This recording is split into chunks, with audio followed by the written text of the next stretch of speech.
Good morning, good evening, good afternoon, ladies and gentlemen. I hope everyone is having a fantastic day. Welcome to episode 9, sorry, episode 9 of the Pace Pals podcast series. Today I have Fu with me, also known as Richard Sage. Welcome on in. Yo, thanks for having me on the show. Glad we can do this.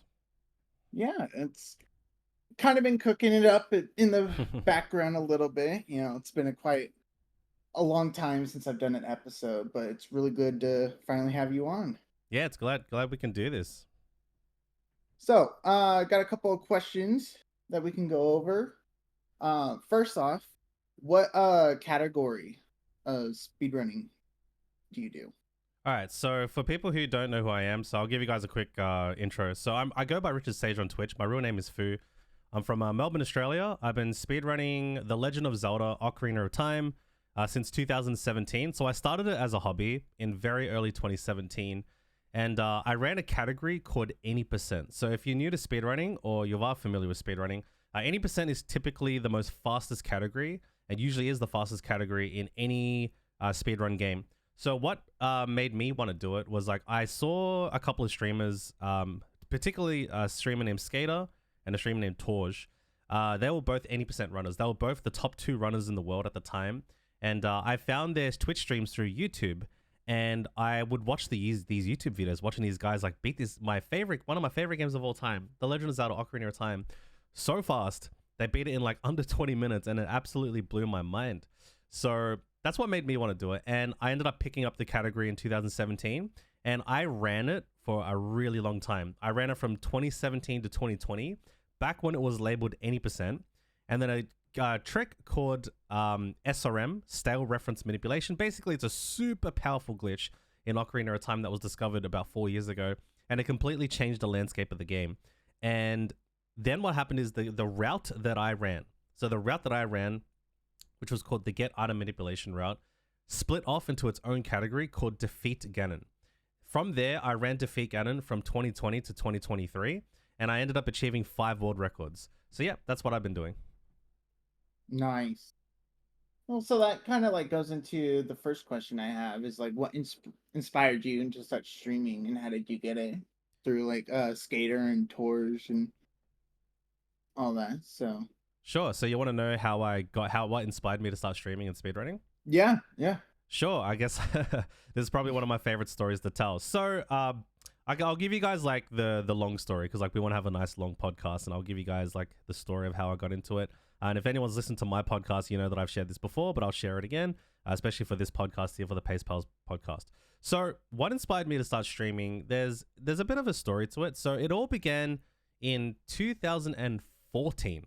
All right, so this goes a little quite a while back, nearly 10 years ago. Actually, yeah, 10 years ago. Yeah, 10 Um, years. I just about graduated university. So I graduated with a master's degree and I had a bit of a holiday before I started a new job. And I remember I was on YouTube and I was just chilling in my room. Like, this is like, wow, I can't believe it was 10 years ago. And I remember just thinking to myself, oh, who beat Zelda fast? It was the most random like thing I could search up on YouTube at the time. And I typed in, Zelda beaten fast. And what happened was there was like a commentary video made by a speedrunner named Nasisa Wright.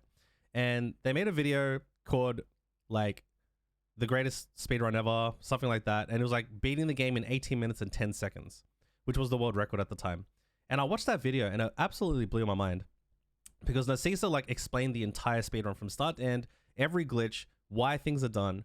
And that blew my mind and that always stayed in my mind, right? So this is 2014. Now, we fast forward a few more years from 2014 to 2017. I never thought of it again. I just lived my life, worked a full-time job.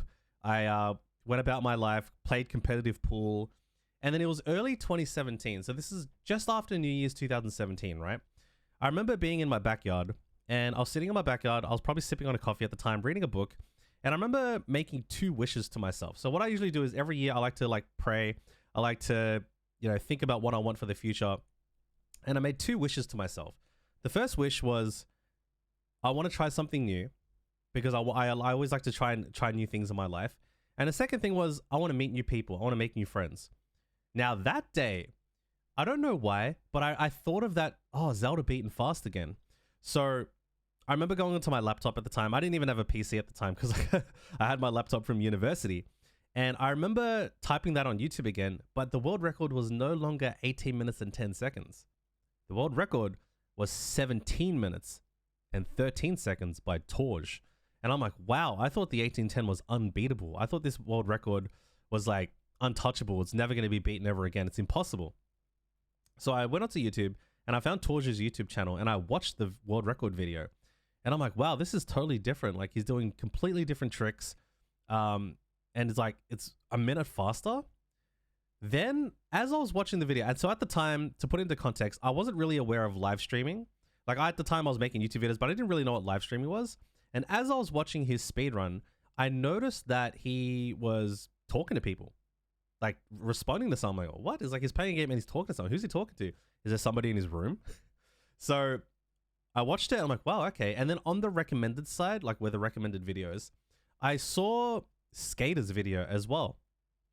And then I watched Skater's video, which was 17 minutes and 15 seconds, which was the second place run at the time. I watched Skater's video, same thing again. He was only 2 seconds slower than Torj. And I was like, wow, what's going on? Who was he talking to? And at the time, I didn't know what Twitch was. I didn't really know what live streaming was. Then I went to the description sections of their videos and it says, watch me live at twitch.tv/skater/Torj. So I'm like, okay. So I went to their channels and neither of them were live.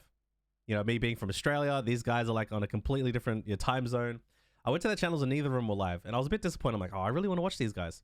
So I remember for the next week, every day I would refresh their streams. I'll put them up into tabs and I'll reload their streams like all throughout the day to see if I can catch them live. I think it took about a week. And about a week later, I think this would have been like January, late January.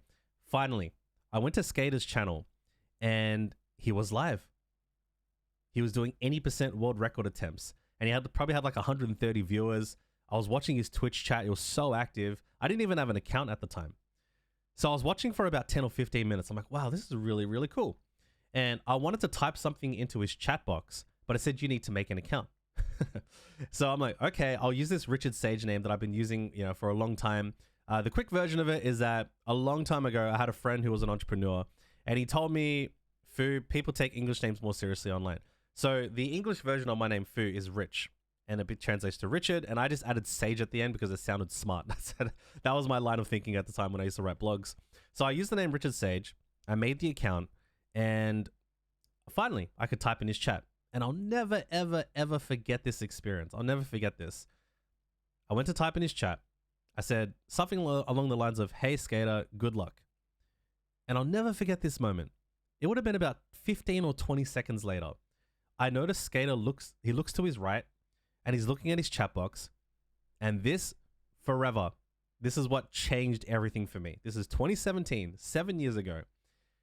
He looks at his chat and he goes, oh, hey, Richard, thank you for the good luck.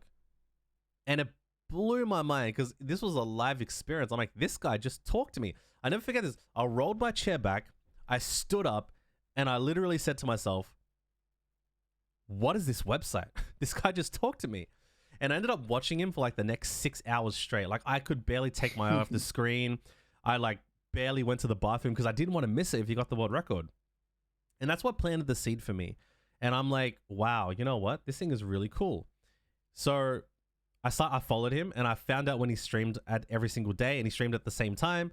So for the next like month, I was basically watching him like every time he streamed. And I was so captivated. I'm like, wow, watching this guy beat one of my favorite games of all time really, really fast. It absolutely blew my mind. Now, around that time, he ended up raiding, who ended up becoming my best friend on Twitch. Is still one of my best friends today. He ended up raiding another speedrunner at the time named my friend Kyle, who was doing some 80% races. And Skater raided Kyle, and then I followed Kyle. Now, what happened was I just started a new job at the time, and I was on my lunch break, and Kyle was streaming. He was streaming Banjo-Kazooie to like one person, probably his girlfriend at the time. And I joined his chat, and I started chatting to him. So this is where I really started to like understand Twitch, because like when you join a smaller community, like when you just hang out in a smaller stream, you can really have a more interactive experience. Like whereas if you watch like a large stream like Ninja or Ludwig, you're not going to get a response from them. You know what I mean? So, and that's the experience for most of us. So what happened was I joined his stream and I started chatting to him for like half an hour, and I asked him questions like, hey, so how does streaming work? How do you do this? And he like paused his game, and he took the time to explain everything to me. He's like, oh, I use something called open broadcasting software, which lets me live stream. I use a May Flash adapter and a GameCube controller so I can play Zelda. I use an emulator and a ROM, and we quickly became friends. Now, what happened was that planted the seed for me. He gave me the information I needed to get started. And I'll never forget. I'm like, you know what? I want to give this a try. So I ordered a May Flash adapter. I ordered a GameCube controller. And then it arrived like a week later. Connected it to my laptop, set up OBS, and then I went live. I did a couple of live test streams to like a handful of people who knew me from like within Skaters chat and different chats that I hung in. So when I started streaming, I had a handful of viewers already because people just knew me within the community. And I loved it. You know, my layout was terrible. My internet was slow. My laptop was almost going to explode. But I really, really enjoyed it. So yeah, that's how I got into streaming, like early 2017. Just watching some YouTube videos, watching some live streams, wanting to give it a try. And then I decided to learn 80%. So I watched Michael Radar's Kakariko route tutorial on YouTube. I practiced for like 2 or 3 days. I did my very first speed run. It took me an hour and 9 minutes because I died to Ganon 9 times. I failed the wrong warp 7 times, which is the big trick that warps you from the beginning of the game to the end of the game. But I never forget it. And I had 2 people on voice call with me while I was fighting Ganon. I was screaming like, ah! And then eventually I split hour and 9 minutes and I completed my very first speedrun. From that point on, I decided, you know what? I think I'm going to go for the world record. And that was 2017. Yeah, so that's my story. That's how I got into streaming. That's how I got inspired. And fast forward 7 years, here we are now. Wow, that is a very, very awesome sounding story. Like, I remember when I first started, it was Pope Squidward and you. That's how I like met you. And but I started following Pope for a while because that's how I looked it up too. It's like fastest, you know, beaten time in a Zelda game. And it brought me to Twitch. I made a Twitch account. I started interacting with Pope Squidward and his community, just learning everything. And then he rated you, and then I started interacting with you and your community, and that's how I got into streaming, into speedrunning. And it's an amazing thing that like the smallest thing can just like be planted and it grows into this like beautiful flower. Exactly. And I never could have predicted like where I was going to go. Like it all just started as a hobby, you know, and I was just very, very captivated. And I think that's how sometimes things work. Like sometimes the most random thing can happen and it can like change your life. And I'm sitting here Oh right yeah. now on a Monday morning, 7:20 a.m. recording this with you. We're on two opposite sides of the planet and recording this episode. Yeah. It is currently Sunday at 2:19 p.m. for me. Nice. So, but yeah, it's just amazing. And also like the speedrun communities are also like so engaging and helpful. Yeah, I Like think they I help do so much. I do think we're quite lucky though, because like the specifically the Zelda speedrun communities in my experience are very, very welcoming for the most part. They'll like usually like you'll go live and like if you're a new Zelda speedrunner, like another Zelda speedrunner streamer will come into your chat and like befriend you and like help you out. And that's what happened to me. Like you know, when I started speedrunning, many speedrunners came to my chat. Especially like a lot of OG speedrunners who don't stream anymore, who like not even on Twitch anymore. Like there's a couple of people I haven't seen them on Twitch in probably 5 years, but back in the day they used to be in like every single speedrun chat. I know them, we became friends, and yeah, they're very, very helpful. Yeah, I had like a couple pop in and help. I think it was Jess when I first started. Dope Zera, and then Feely as well. Kind of Mm. just like getting me like the stuff I needed and just helping me in the background, getting it all set up. Because I currently run on emulator, so but I'm slowly working to get on console because I think I can push myself and get close or get world record in the any percent glitchless category I'm doing. Mm. Yeah, you So, can definitely do it if you put the grind in. You can eventually oh get yeah. there.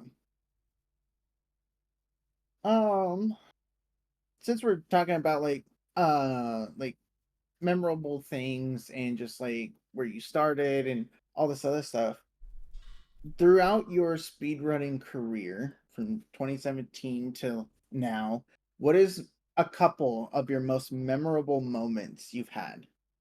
So some of my most memorable moments. That's a great question, by the way. I think I have a couple, and I'll share with you one by one. So I'll easily say the biggest, like one of the most memorable moments I had was when I got sub 1810 in 2017, and my pop off during the sub 1810 to this day I've never topped that. Like I basically was screaming for like it felt like half an hour to an hour after I got the PB. So what happened was I was in the middle of like a 7 hour stream. I had just PB'd probably like 6 hours in, and I got an 1816. My PB was like 1819 at the time, I think, and I got like an 1816 or 1817. And I remember just like, I was okay. Like I wasn't that excited. I wasn't that happy. I'm like, yeah, like progress is progress. The run after, literally the run straight after that, the back to back, and I haven't done this ever since. I played incredibly well, made very little mistakes for the skill level I was at the time, and I got 1809. So to put it into context, if you remember at the very beginning of my story, it was the 1810 story, which is what I first watched, which blew my mind. And for me to beat that time meant so much to me. Like I got the 1809, and when I split and I killed Ganon and I got the 1809, I screamed. I screamed and screamed and screamed. Actually, I don't even know if you've seen that video. I'm going to have to show you sometime. But yeah, I went absolutely just like ballistic. I couldn't believe it. It was one of the most proud moments I've ever had because I worked so hard for it. I've been speedrunning for months. I've been doing, 6 to 9 hour streams every night, like starting at 7 p.m., streaming till like early morning. Really, really grinding. I'll definitely say that's one of my most memorable moments. The other one would probably be like getting Twitch partner. I'd say that was a huge one for me. So I got Twitch partner April 15th, 2019. So this is about 2.5 years into streaming. So you got to imagine like from 2017 to 2019, I was streaming so much. Like I was like, this is like the most hardest I ever grinded. Even to this day, I don't think I still have ever matched that grind. Getting Twitch partner was such a huge deal for me because like statistically, to become a Twitch partner, that puts you in the top 0.6% of all streamers who ever stream on Twitch. You got to imagine like there's millions of people who go live every year, every month on Twitch, right?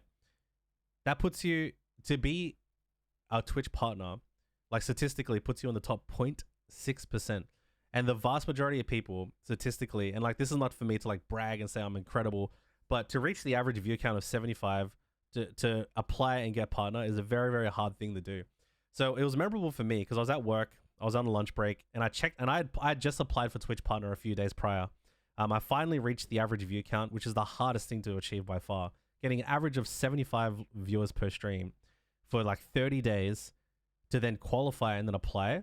That took such a long time for me to get that. Like so many times, whenever you're on Twitch, it tells you what your average view count is. Many times my average view count was like 70, 73, even like 74.6. Like it wasn't even like at the number 75. Like it was like an average like calculated number. But eventually I hit the 75.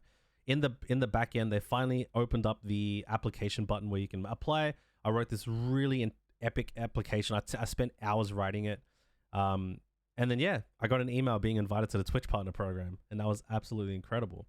And that was 2019. This is like, 8 months before COVID. So you got to imagine like this is a while ago. But yeah, that was a huge moment for me because I'm like, wow, maybe streaming can be a career for me. I'll probably say probably the third like memory that I have. Honestly, it was probably getting the world record. Yeah, this was 3 years in. This was like March 2020. 3 years into my speedrunning career. My dream was to get the world record. And yeah, I finally got it. Like Torch had the world record at the time. And he was like the guy I wanted to be. He was the person I've always chased when it comes to speedrunning. Like even when other people had the world record, I always measured myself against Torch's standard because his gameplay was like 10 out of 10. And very few people could play to his speed. So yeah, getting the world record and beating his time was huge for me. And yeah, I'll probably say those are like the 3 memorable moments for me in my speedrunning career. Wow, that I don't know what to say. That's just like a lot of you know, great memories. Like back to I think it was the first one you were talking about. I think you showed a video of it. Was it the one where you got record, but because I think you were jumping up and down, you unplugged your computer or something. No, so that was a different one. The first one I mentioned was my Oh. 1809, which was a 2017 PB. But the one you're referring to was, yeah, it was my third world record, which was my Mm, 1649. So what happened okay. was this was my third world record. I already had the world record at the time. Um, I got the 1656, 1655, I think, and then it was the 1649. So what happened was at the end of the run, I was so hyped that I stomped the ground, and just as I killed the final boss, Ganon, I stomped the ground and my whole computer shut off. I remember being in your stream and you showing that, and man, it was like you were so excited, like because you accomplish something. Of course, you're gonna get excited. You're gonna get pumped. Adrenaline's gonna rush through your body, and just thinking that it could have been a frame late of you stomping the ground or anything, and you wouldn't have gotten the world record, but you were a frame pretty much a couple frames later than when you stomped the ground, but you were still able to get it. But yeah, that was the first one that of the videos I remember you showing us. Yeah, that was I actually thought I lost world record when that happened cuz like it was so like epic and then it was just like my computer was off. And I'm like, "Oh my goodness, did I just lose world record?" Like the recording. But then luckily the live stream recorded just enough of the video to the point where I Mhm. stomped that it's still a valid world record. So yeah, that was probably the most epic world record I ever got just cuz like the way it was. And at the time I had PB'd by like 6 seconds. So it was like a huge PB as well. And then I ended up having the world Nice. record for like more than a year after that point. Like nobody really contested it because I ended up coming back a year later and beating that time and getting a 1644. And then eventually Lazutz came into the picture and he just smashed everyone. Yeah, it's just crazy to think that with certain categories, and even not even in Zelda games either, just like Mario or other ones, like there's a time where you think, oh, this time's unbeatable. This time's unbeatable. No one can beat that. There was a time where with in Majora's Mask, I think it was the no major glitches, which is still being ran to this day. I think there was a time where we thought the 115 is possible, but not 114. I think the current world record right now is 113 something. Yeah, I think the sausage has it. It's like 113.44 or something now, which is pretty Yeah, wild. it's like, but it's just also to think that there isn't a impossible time unless it's a god run that just no mistakes, no nothing, and no one else can beat it. It's just because like with the categories you guys ran, no defeat Ganon. Like there was probably a point where you guys thought this run or this time cannot be beaten. Someone else comes into the picture, boom, another world record, lowest time. And then it just domino effect continues to take over. Mm. And it's just crazy to think that about that. Yeah, I guess I'll add my like take on it. So the barrier keeps getting pushed. Like the limit keeps being pushed. Like for example, there was a time in OT Ocarina of Time where we thought the 17-minute barrier, the sub 17-minute barrier was the final barrier. Like there was no possible way that the game could be beaten any faster than less than 17 minutes, which was the when Torj finally got the sub 17, he got the 1658 and we were like this is it. This could be the final minute barrier that will ever be accomplished. And then SRM was discovered, and then it was like sub 10 minutes happened. And now it's like, if you remove the intro from the timing. So if you guys don't know what happened, a quick version of it is that there was a huge vote in the Ocarina of Time community where, and I was one of the people who pushed for this. I basically said that I feel like the intro practically doesn't really have a place in terms of like the timing of the run. Obviously, from a more purist point of view, yeah, the intro counts. But speedrunning is very, very arbitrary and subjective. Like at the end of the day, Nintendo doesn't make any of these rules. This is all rules made by a bunch of people coming together who play the game, and like we come up with a bunch of rules that we put together and agree upon, right? Now, at the time, I'd been watching the intro every single speedrun for years. I've watched the Ocarina of Time intro, which is the first 3 minutes of the game, over and over and over and over and over again. And I was a bit biased, but I got tired of watching the intro. I'm like, why do we have to sit through this whole intro?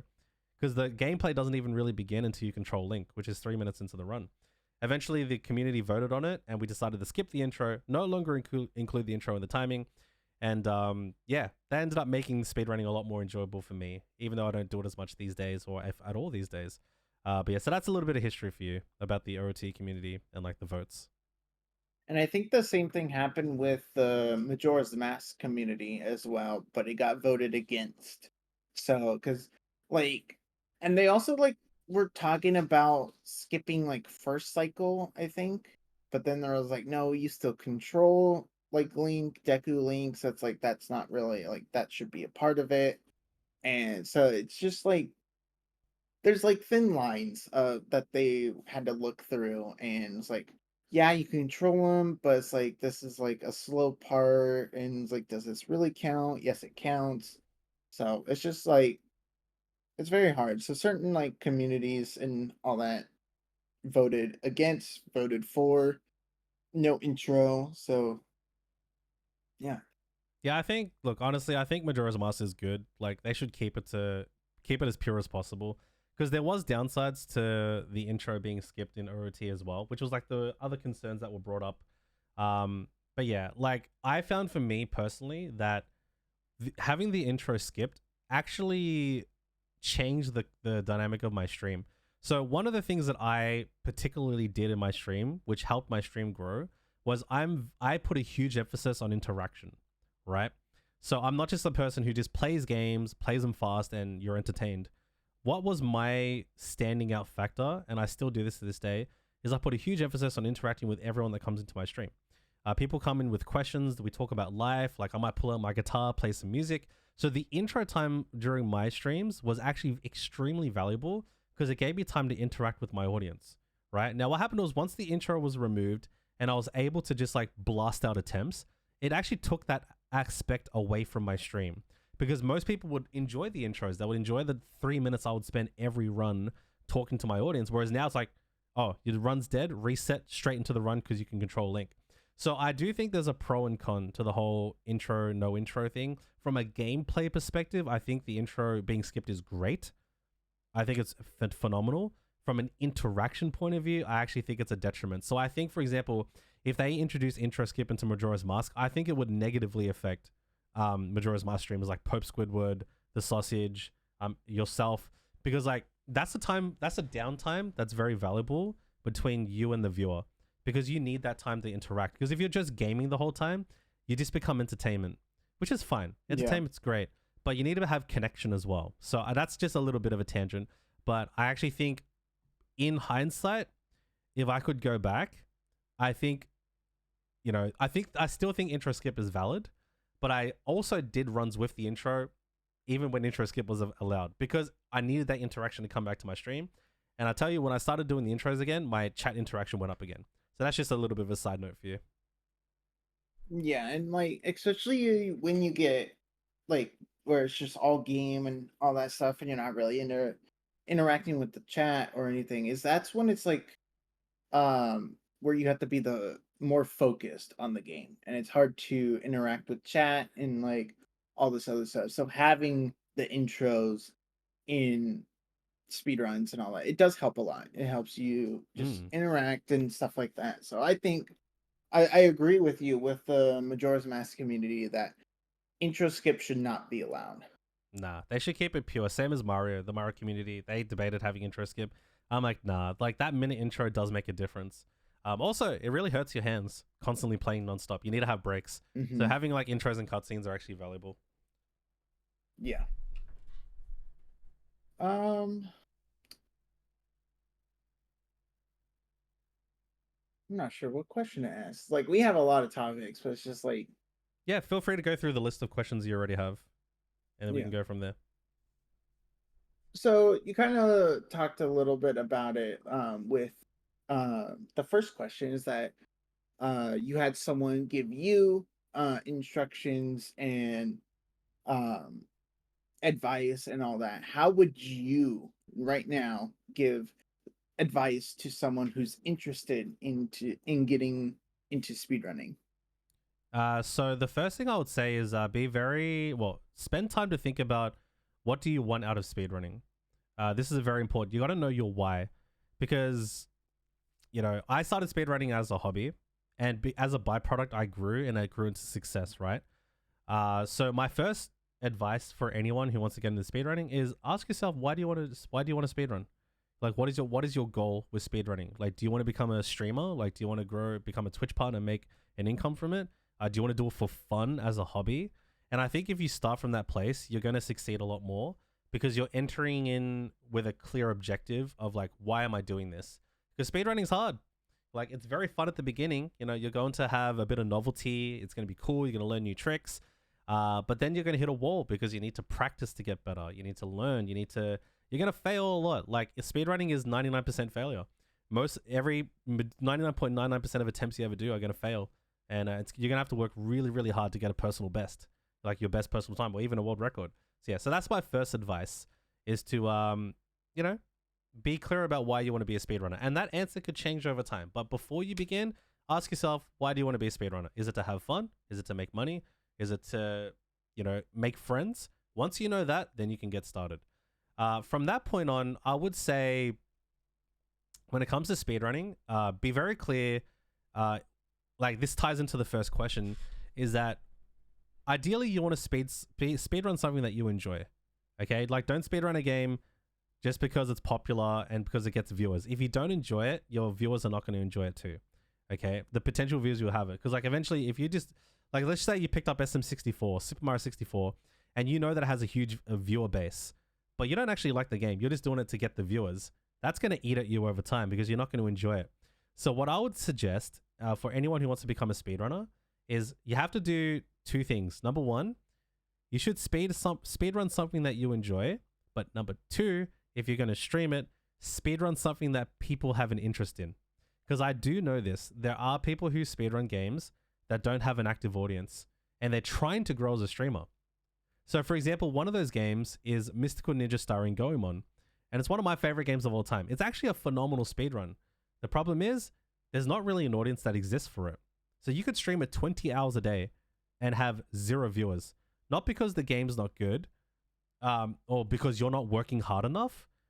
It is because there isn't an actual demand around that game. So the sweet spot, the number one sweet spot that you can have when it comes to speedrunning, if you want to be a content creator, is you got to do something that you enjoy, that people actually want to watch. That's why Zelda worked for me.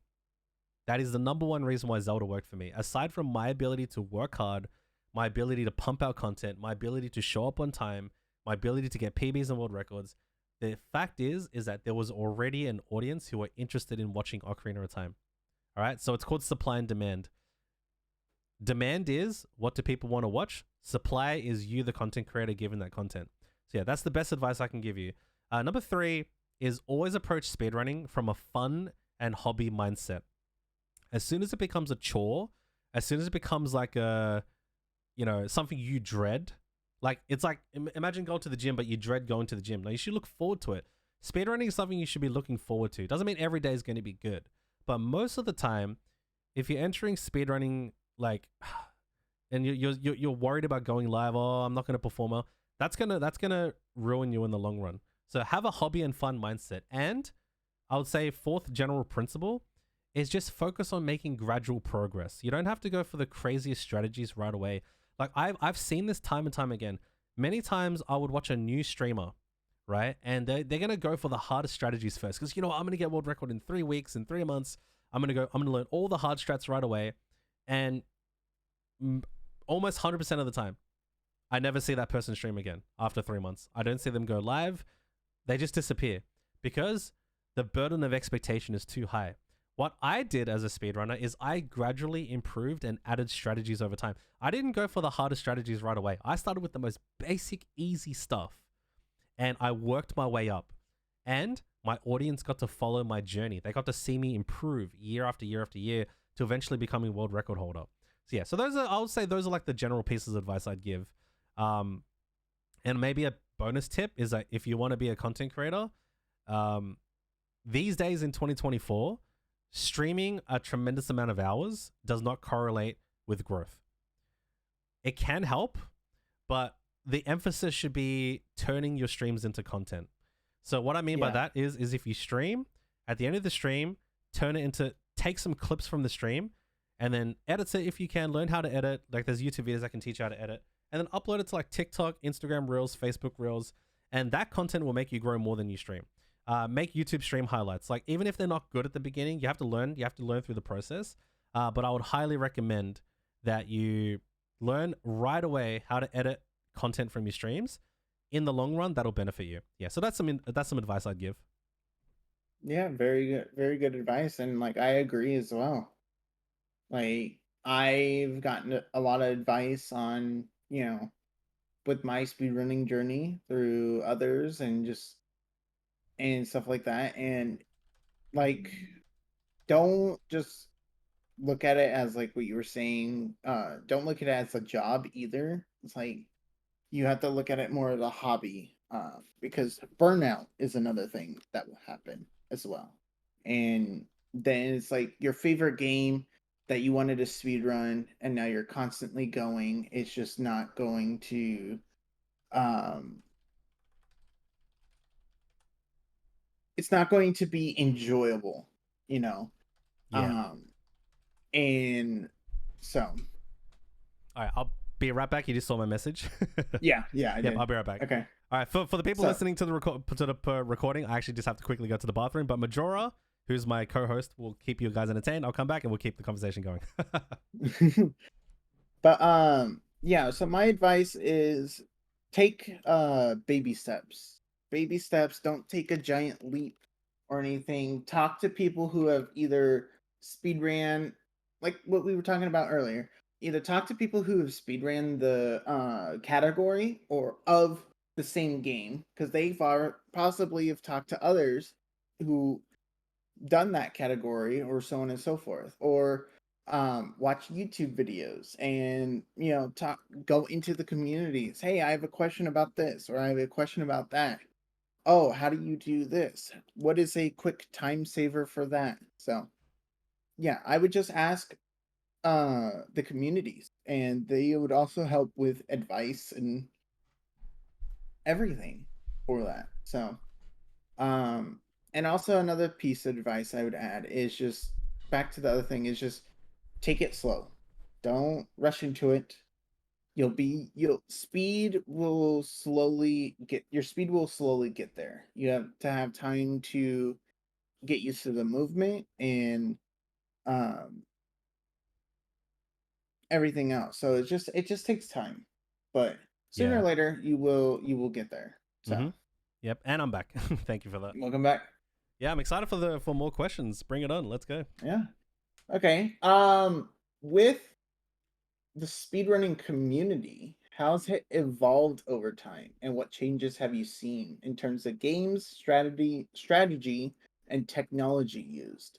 Ooh, that's a very good question. I think I'll take this one from a different angle. So the biggest evolution I've seen in speedrunning, and this is a very basic explanation, but it makes sense, is that the speedrunning community has just basically matured over time. If you think about like a lot of speedrunners, a lot of them were quite young when they began. Like if you think of runners like Cheese or Punkation or any of like the more well-known speedrunners, a lot of them started speedrunning when they were like teenagers, you know, or like early adults. And now they're approaching their 30s, or people who started in their 30s and now they're approaching their 40s. I would say the biggest change I've seen in speedrunning since I started 7 years ago is that people are just getting older. People, their lives are changing. They're getting jobs, or, their streams did become successful, or they don't stream anymore because things in life change. So I would say probably what I've seen the most from that perspective is that, yeah, speedrunners are just getting older. They're not teenagers anymore. Somebody who started, like when I started watching Skater and Torj, they were teenagers. Like they were like 16, 17 years old. Now they're in their mid 20s. You know what I mean? Like Yeah. I'm going to be approaching 33 this year. I started when I was 25, you know? So like that's the biggest one, is that the landscape of speedrunning has changed because people are getting older and their lives are just changing outside of the streaming world. The second thing I'll say from a technology perspective is that, especially with like Zelda and Mario, is like the speedrunning tools for practice are incredible now. Compared to when I started speedrunning, like we used to do something called gecko codes, which is like you would use like this program called Gecko, which can inject codes onto your game file, and you can like partially it's like a very minor version of the practice ROM. But you can do like teleport Link around, you can like make him adult Link, for example.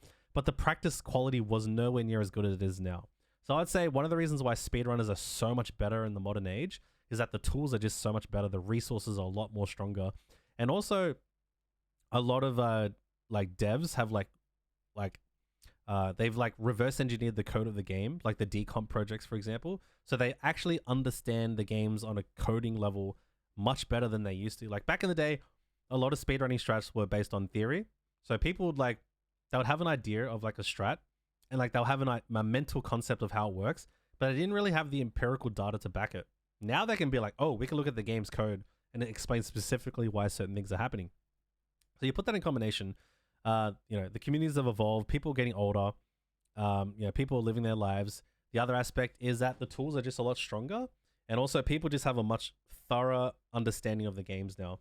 And you're going to see it in like future games as well, where like, the precedent's been set, more practice tools will be evolved, and and also speedrunning itself is just a lot more popular thing worldwide.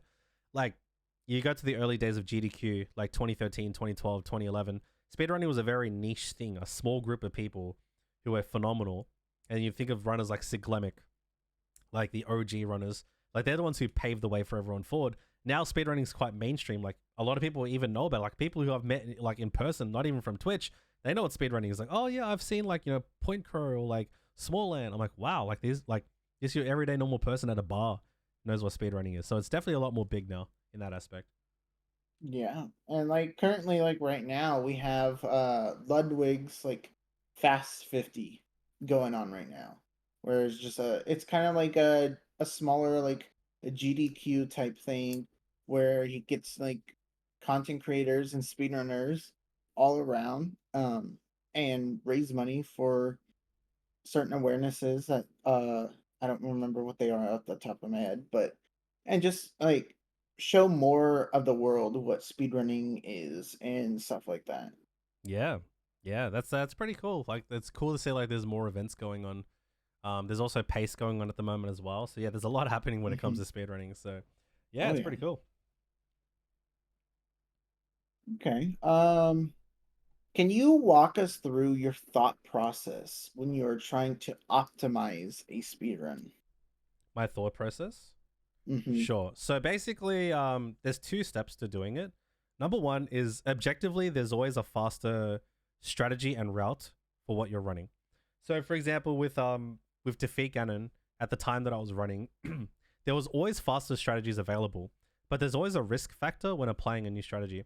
So you had to weigh the cost between going for a strategy and the risk factor. The risk factor equal means failure, right? So one of the reasons why Lazutz was so successful in like getting the world record is that he would go for much riskier strategies than me.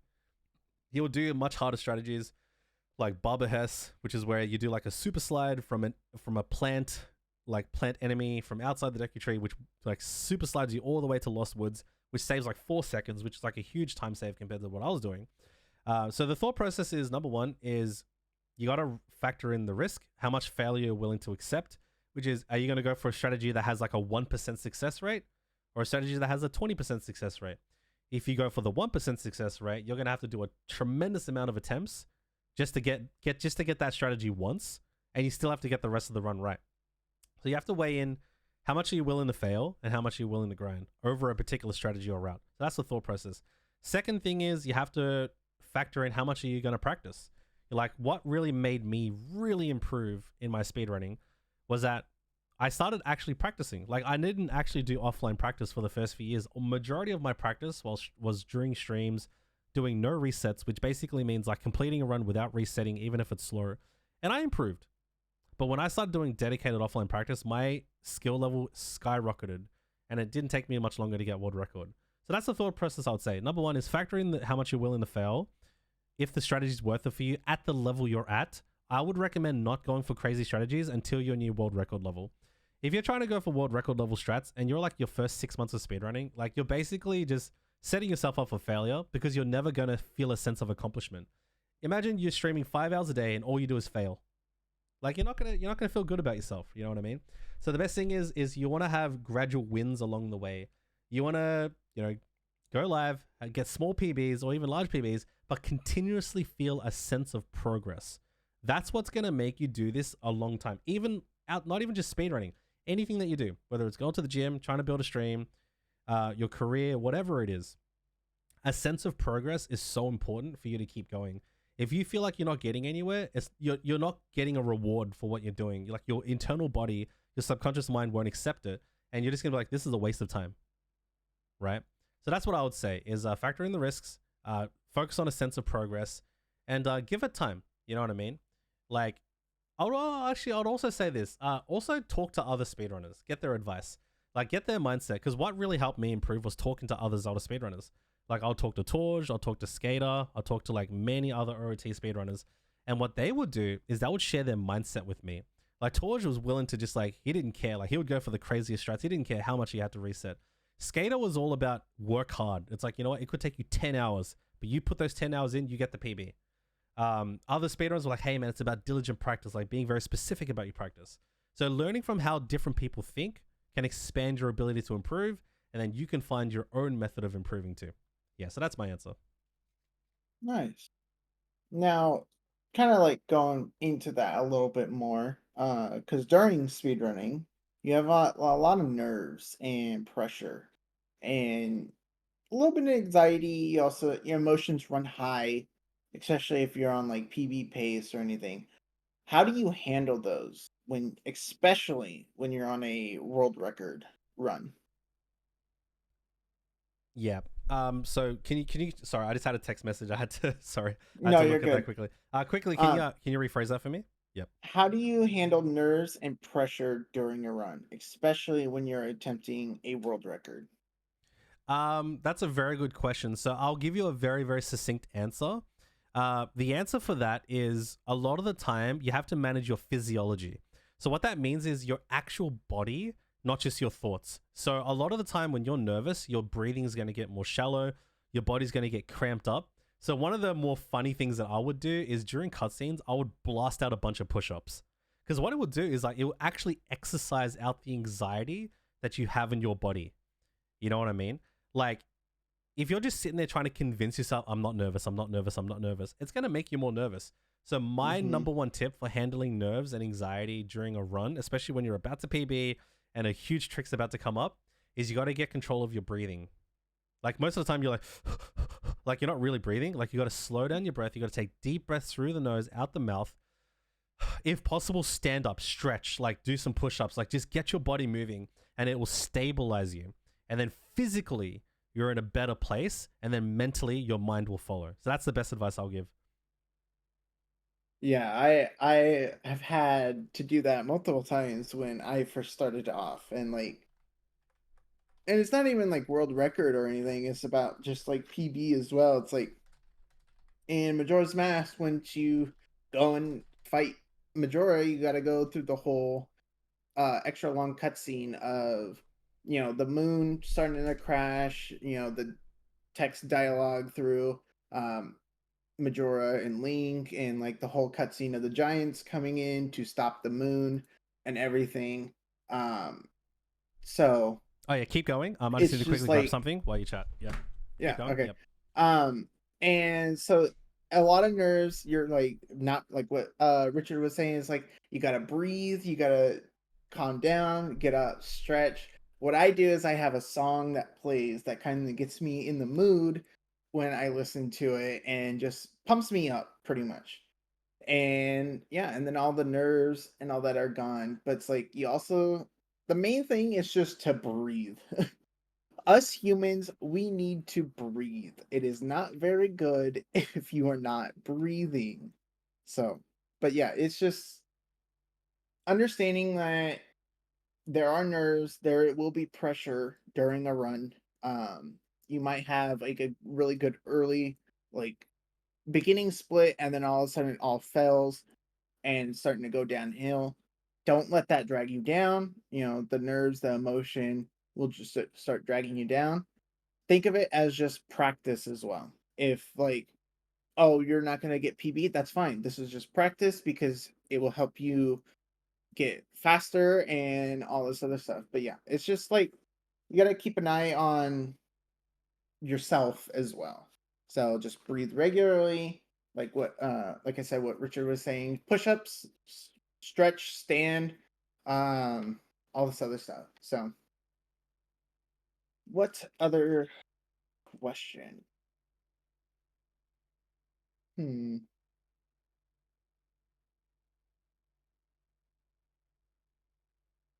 Another thing with handling nerves and pressure is to how would I put this? Is to just like let everything go. Let your mind like become blank, um and just like focus pretty much. Put everything on the shelf is what I do, and just allow myself, because I know how to do this fight. I've done this fight thousands and thousands of time. I know that this possibility can happen or it can go this way, and if this thing happens and it affects the fight later on, there's this way you can fix it, like, and all this other stuff. But you just, I gotta hold on to your nerves and put them on the shelf. Like, once you either accomplish a world record or accomplish a PB, then you can have all the nerves, the pressure, and all sorts of emotions just coming back, and just, you know, then you can feel everything. Feel everything because it's over. You got it. You accomplished something, and so on and so forth. Like, I just recently did a run like 5 days ago, 5 or 6 days ago, and it was my second run back. And I thought at first, because I had to go against new splits, so I did another run a while back before where I had new splits. So I was running against those, and just time was slowly ticking down. I was slowly going, and the nerves started getting, a hold of me. I just had to shake them off, all this other stuff, because I knew that I could do this. And it just, what I did is, just when this cutscene was happening, just pulled everything out of my mind, the nerves, everything, put them on the shelf. No, focused on the game, knew that I could do this, and then I let everything back in and just let everything go. Nice, dude. And I'm back. Thank you. Yeah, it's a busy Welcome Monday back. morning here, so things coming in and out. Yeah, But we can still make an no episode worries. happen. So yeah. Yeah. Yeah, So let's fire off. What's the next question? okay. So you've talked a little bit about it, with the Mario 64. How did you approach learning a new speedrun, and what resources did you rely on? Oh, okay. So for context, I ran Mario for about 6 to 12 months for a little bit for a bit of fun. This was around probably 3 or 4 years into OOT, Ocarina of Time, and I wanted a bit of a change of scenery. So I decided to buy an N64, buy a Hori controller, buy an EverDrive. I bought all the things. So number one is you don't have to do that. I would say don't worry about making big investments of money. At the time, I did it because I was reinvesting earnings from streaming. But if you're just paying out of pocket, I highly recommend just playing on emulator and saving yourself a ton of money, because you need to try it out first to see if you like it. Like, don't spend $500 on a console setup and then realize you don't like it. You know what I mean? So, but for me, it was more of a stream investment to spend that money to get what I needed. So that's what I did. The second thing I would say is that the way I approached SM64, I think I learned it very, very fast because I had the experience of learning Ocarina of Time. When you speedrun one game or you learn one game, you learn how to learn. You learn how to practice. You learn what works for you. So I already had years and years of practice with Zelda, that by the time I started Mario, I already had a methodology to learning Mario. Because I had the methodology from learning Zelda, which is number one, watch the world record level, and then watch other levels of gameplay. So I would watch like the top runners, right? But I wouldn't just watch the top runners. I would watch the 100th place runner, the 500th place runner, the person who's like 1,000, you know what I mean? And I'll look at their individual skill levels, and I would try and level my way up through that, which is what I did with Zelda. Now with Mario, I didn't want to push it too far. I got a time that I was happy with, and I didn't really push it that much longer. So what I would suggest is, if you want to learn a second or third game, understand that you already have the advantage of running a game before. You already know how to practice. You already know how to learn. I would suggest watching different speedrunners at the different skill levels that they're at. You know, don't just watch top runners. Watch people who are just learning. Watch people who've been running for 6 months. Watch people who've been running for 2 years, and you can like work your way up through like a ladder of skill, and then build your skills up over time. So that's the way I approached it. I would watch many different runners at different skill levels, and that's how I would approach any game when it comes to learning. And then you want to look for tutorials.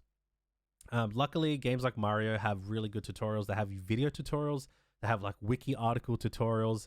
They have runners who can come into your chat and explain down to the detail how certain tricks work. Like I remember I was learning like bomb clip, which is a clip that you do to clip through the gate in Mario. And I literally had like 3 Mario runners in my chat explaining it to me, and I pulled it off, and it was easy, right? But that's because people are willing to help. Now, if there's a game where there's not that many resources, you may have to take the time to figure it out yourself. A lot of the time, I would also just try and figure things out myself. I wouldn't just default to looking for a tutorial.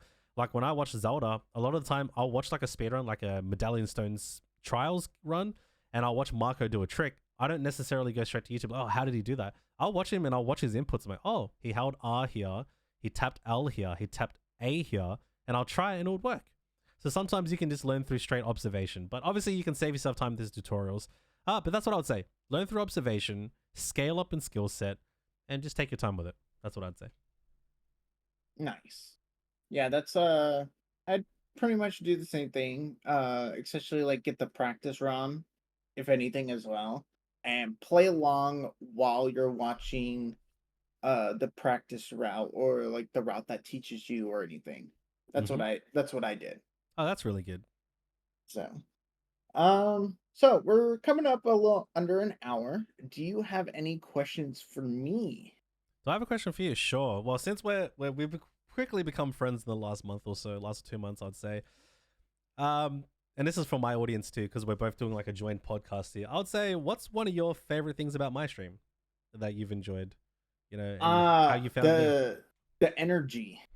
Like you just give off this like energy that I always feel welcomed into your chat. Like, yes, you're a larger, even when you were a larger streamer, um, as well, before you did take your break, like you were still interacting with everyone as best as you can. If minus like if you were in a run and you weren't really like focused on chat, you were more focused on the run.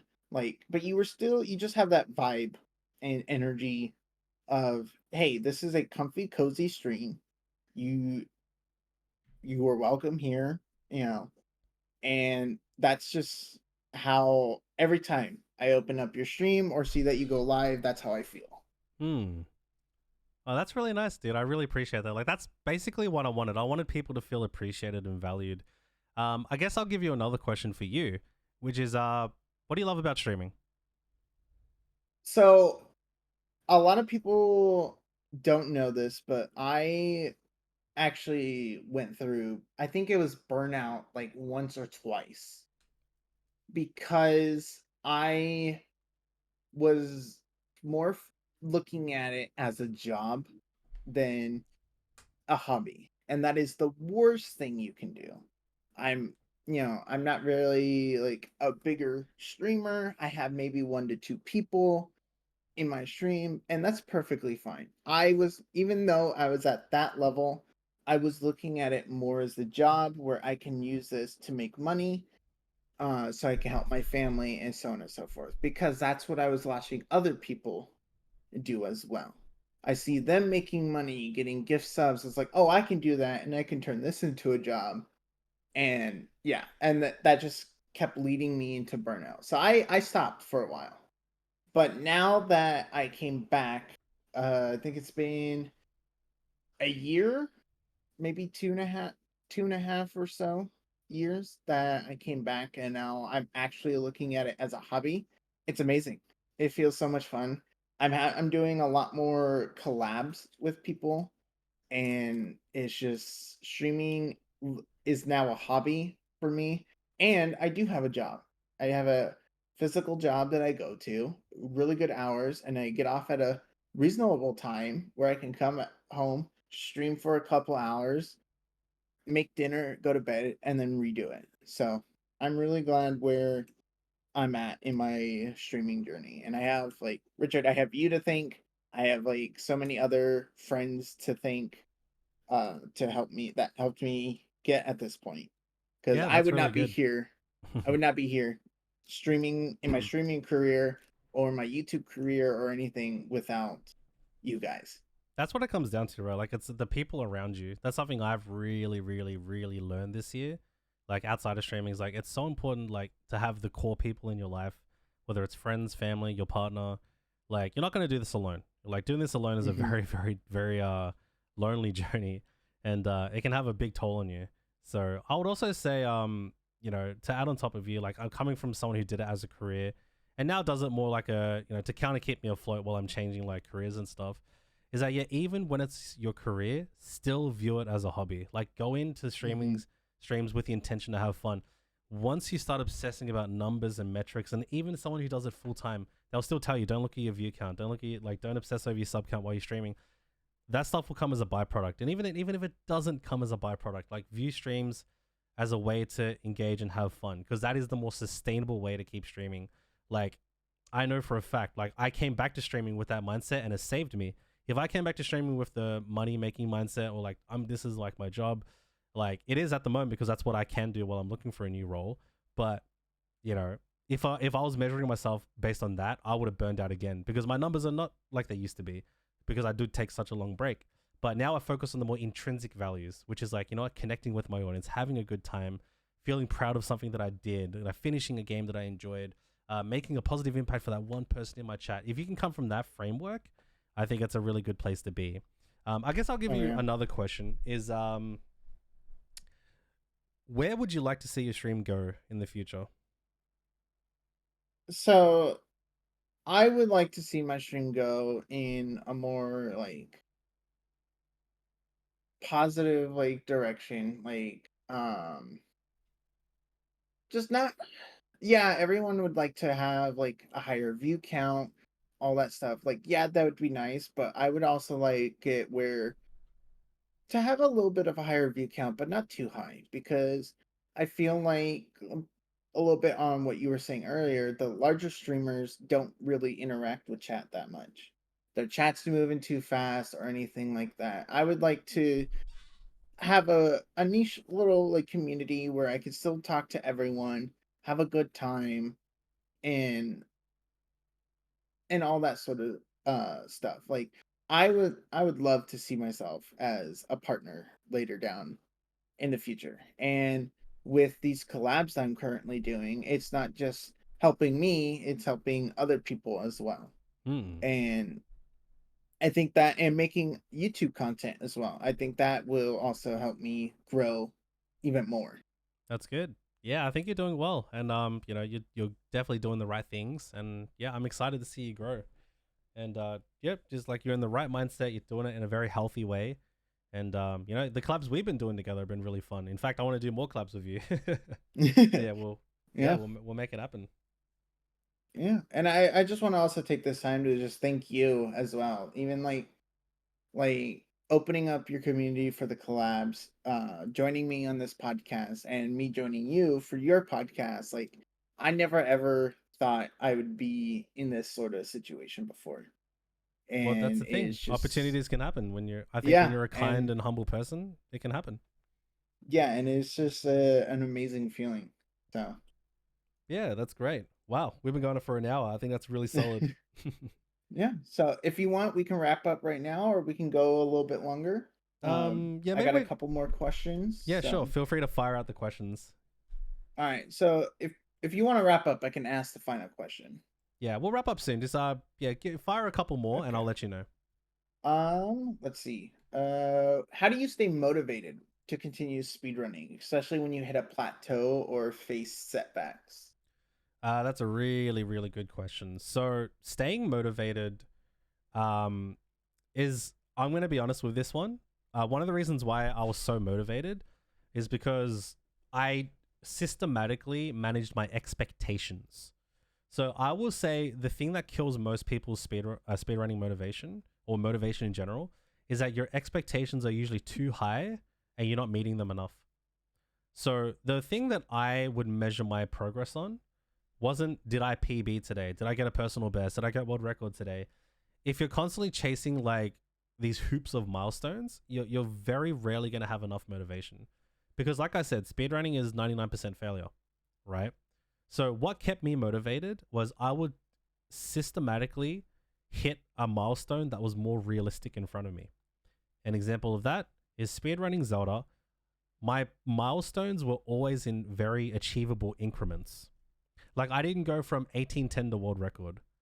I went from 1810 to sub 18 to sub 1750 to sub 1740, sub 1730, sub 1720, sub 1710, world record.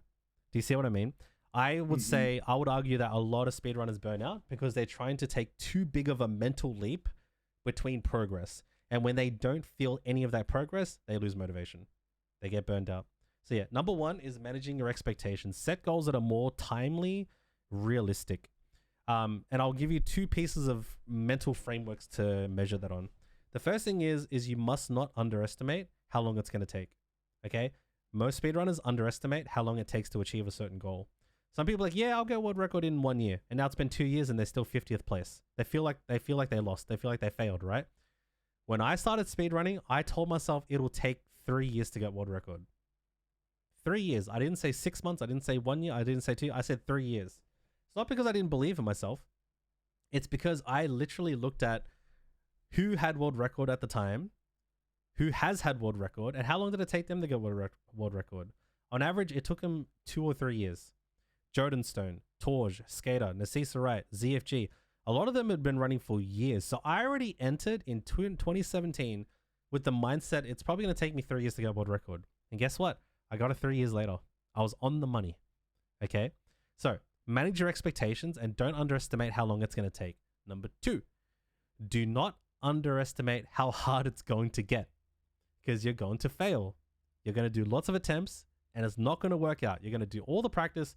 You're going to do all the right things to position yourself to succeed, and you're going to fail, fail, fail, fail, fail. But if you know that up front, if you know that it's going to be difficult ahead of time, you can sustain the storm until you succeed. So yeah, so that's what I would say. Manage your expectations. Don't underestimate how long it's going to take. Don't underestimate how difficult it's going to be. And number three is you can always take breaks. You know what That's I mean? what I was about to. That's what I was about to say. Yeah, you don't have to keep persevering. You can like take a week to go play a variety game. There's something I wish I did more often. I wish that I wasn't just speedrunning. I wish I took weeks where I just did something different, which is what I'm doing nowadays, and it's working for my stream. It's actually grown my stream now. Like if I boot up Defeat Ganon right now, I'll get less viewers because like the demand for speedrunning is nowhere near as it used to be. Like right now I'm doing a ROM hack called Ultimate Trial, and like it was really cool last stream that I did. So I would say, yeah, take breaks. Don't just keep hammering the hammer into the nail. Take a break. Go do something different, play a different game, even take a break from streaming if you need to, and understand that you can always come back to speedrunning. Yeah, so that's the advice I'd give. Yeah, and I'm right in there with you as well. My main thing, because like I said earlier, I've dealt with burnout. 100% take breaks. Take a day, a 2, 3, couple months, maybe a year. Like it's took me before this last couple weeks before I started picking up Majora's Mask speedrunning in. I stopped speedrunning for a full year because I was just constantly. I was also pressuring myself because I knew I can get a faster time, and I was losing time and all that. So I was like, you know what? I need to take a step back. I'll be back someday. I didn't put a time limit. Oh, I'll be back in like 3 months or anything. I said I'll be back when I want or when I feel like I can come back. And I came back. I did a couple of runs, and then my third run or so, I beat my actual PB. So take breaks. Don't push yourself too hard. Absolutely. Yeah, I agree. That's good. That's a good take. So All right, I think I got time for so one more question, and then I will probably yep, wrap it up and there. this will be the last question.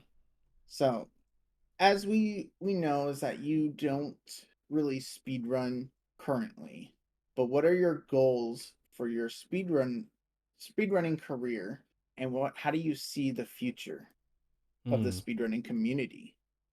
So yeah, that's a good question. So at the very moment, I could imagine myself speedrunning if I had a true desire to get world record again in something, whether it's Zelda or like another game. At the very moment, my heart's desire is to focus more on the variety side of things, which is where my I feel like my personality really does shine. Like even though I was speedrunning Zelda and getting world records, most of the people hung out in my streams because they liked me as a person. Like the speedrunning journey was more of a background content, like the more filler content. The real interaction was us chatting and hanging out in the stream. In terms of the future, I'm not too sure at the moment. I don't know if I will want to do active speedrunning like I used to, like grinding for world records and stuff. Because like I feel like your passions change over time, and that was my passion, in my 20s. Now I'm in my 30s. I think my ambitions are different. In terms of the future of the speedrunning community, I can definitely see the changing of the guard. So this is an old saying, but basically every generation, will be replaced with another generation. Like 10 years from now, there'll be a whole different set of streamers who speedrun. Like it's not going to be like the same people who are around right now. Even take it from me, 7 years ago, the landscape of speedrunners was so different to who's now. The majority of the speedrunners I watched back then don't speedrun anymore, don't stream anymore. They've moved on with their lives. So I could definitely see that happening again in the future where the current subset of people, they're going to move on. They're going to do other things. They're probably going to be variety streamers or they're going to retire from speedrunning. And there's going to be a whole new wave of influencers, a whole new wave of streamers, whole different names that we've never heard of before who will be at the forefront Mm-hmm. of speedrunning and content and creation. and that's not just with speedrunning by itself. That's in just like YouTube life itself. Like Yep. I I follow a lot of random different YouTubers, and one was MatPat or Game Theory. Him and his wife have been just running through um their YouTube channel for the longest time, and now he is finally taking a step back, because he has like 4 or 5 different channels that he runs, that he does the voiceover for. He helps with research and all this other stuff, and then he realized that this is a lot for one person or him and his partner to handle. So it's like, step back, let the new people take control and lead the group, and we'll relax and help when we're needed. And it's Yeah. like what you were saying is like, there people will retire. One day Pope Squidward will retire. One day ZFG will retire. Axel Larson, so on and so forth, until and someone new comes along that we've never heard before, who has just blown everyone away by their speedrunning skills, and then they are the new, top speedrunner, or you know and it's just a part of life, and it's not like to get anyone down or anything either. It's just like that's how it goes. Yep. That's just the cycle of life. That's just how it is. It's going to keep going like that. And then that next generation will be replaced with another generation. So what I would Hmm. suggest is we got to enjoy the moment as it is. We got to enjoy the day as it is, the Exactly. time that we have right now, and not overly obsess about the future. Hmm. The future is still there. It will happen. Just baby steps. Take the time that you have now and enjoy it. Enjoy it with friends, enjoy it while streaming, doing your hobby, even if it's not on a computer. If you like drawing, go draw. Go fish. Go axe throwing. Go enjoy life as it is right now. Absolutely. So, Yeah. but Wow. I Yeah. think that's it. Yeah. Thank you so much. Thank you for having me on the Yeah. show. Yeah, guys, I hope you guys enjoyed it, for both people, for both listeners, for both channels. With mine, the Food Podcast, and also the Pace Pals Podcast. Thank you for having me, and I look Yeah. forward to seeing where things go. I'm gonna upload it to my channels as well. Majora, thank you for having me on the show. I'm excited to see you Yeah. grow, and I hope you guys got something out of this. Yeah. Uh, for Pace Pals, if you want to follow Richard and his streaming journey, his links and all that would be down in the description below. And with his podcast episode as well. I will put that in the description as well. So go give him a follow. Like he said, he is currently doing a ROM hack called Ultimate Trial. And yeah, just go give him some love and all that stuff. He's an amazing guy. So I appreciate you though, Richard.